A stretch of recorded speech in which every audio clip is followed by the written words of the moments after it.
इत्यादि तमाम प्रकार से कुछ न कुछ कमी है। आपको भी जगदम्बा ने धरती पर भेजा है, तो आप भगतजन अपने मन पर हाथ रख करके ये विचार करें कि माता जी ने हमको क्या क्या चीज दिया है और किस चीज की कमी है। आप ये अनुभव करें। क्या आपको घर द्वार नहीं है, बाल गोपाल नहीं है, खेती बाड़ी नहीं है, या रोजी रोजगार नहीं है, सद्बुद्धि नहीं है, बच्चे पढ़ने लिखने में ठीक ठाक नहीं है, या फिर आपके घर में यानी आप पारिवारिक कला कले से इत्यादि, यदि यह सब आपके पास जगदम्बा ने दिया है, ऐसा कुछ दिक्कत नहीं है, आप सुखी हैं। इन्हें आपको माता जी ने दे दिया है। आपकी रोजी जुगाड़, जितना जरूरत आपको रोजी जुगाड़ दे दिया, जितना आपके भाग कर में घर द्वार आपने आपको प्रदान कर दिया। देखिए तपस्या, जब जो बाल गोपाल की आवश्यकता माता ने बाल गोपाल प्रदान कर दिया, बच्चों को शिक्षा दे दिया, संस्कार दिया, सद्बुद्धि दी। अब आवश्यकता किस चीज की है? सद्बुद्धि की है। जो कुछ भी माता जी ने देना था दे दिया, अब सद्बुद्धि की आवश्यकता है।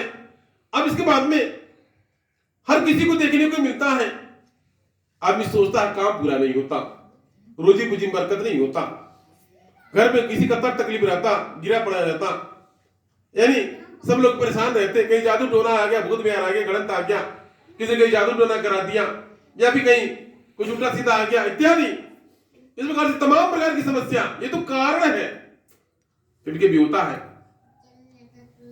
आप भगत बताते हैं, कब सोचते हैं हमारा कार्य पूरा नहीं होता, हमें ना पैसा कमाते हैं लेकिन सब बरकत नहीं है, परेशान रहते हैं। या फिर हमारे घर में किसी का तबीयत खराब रहता है, हम गिरे पड़े रहते हैं, हमारा दुखी परेशान रहते हैं, सब पैसा तवीयन चला जाता है।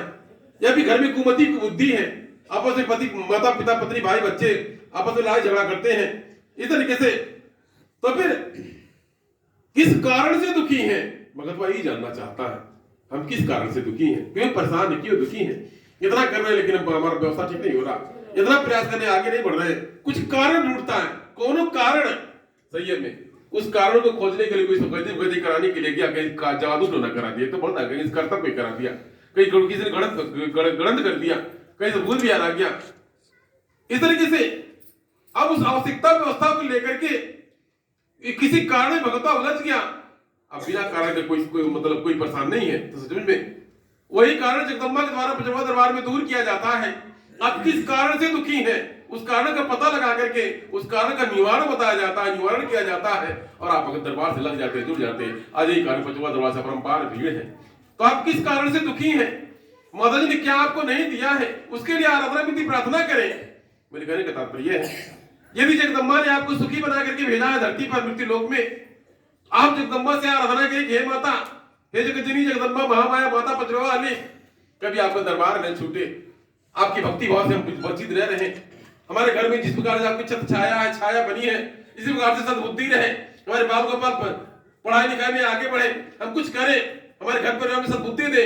आप इसलिए जगदम्बा से मांगे, आराधना विधि प्रार्थना करके माता कभी आपका चरण न छूटे।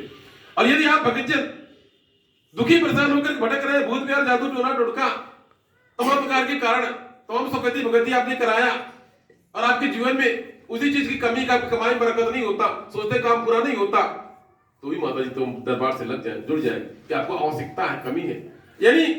यानी माता जी ने अगर आपको पूर्ण करके भेजा है, तो माता जी की आराधना विधि प्रार्थना करें, हे माता, हे जगदम्बा, इसी प्रकार से मेरे घर परिवार पर अपनी छत्र छाया बनाई रहे, अपनी कृपा बनाई रहे, ताकि मेरा बाल गोपाल घर परिवार खुशहाल रहे, हम आगे तरफ बढ़े, घर पर हम सद्बुद्धि रहे। यानी सद्बुद्धि के लिए, शिक्षा संस्कार सद्बुद्धि के लिए, जगदम्बा की कृपा के लिए, दया के लिए दरबार से लगे रहे, जुड़े रहे, ताकि आप पर कृपा और दया बरसती रहेगी, आपका कल्याण होगा। और यदि आपके जीवन में माता जी कुछ कमी करके भेजा है, कुछ कमी कर दिया, आप घर में अच्छा बिटिया बेटा आपको दिया, लायक नहीं है, नालायक है,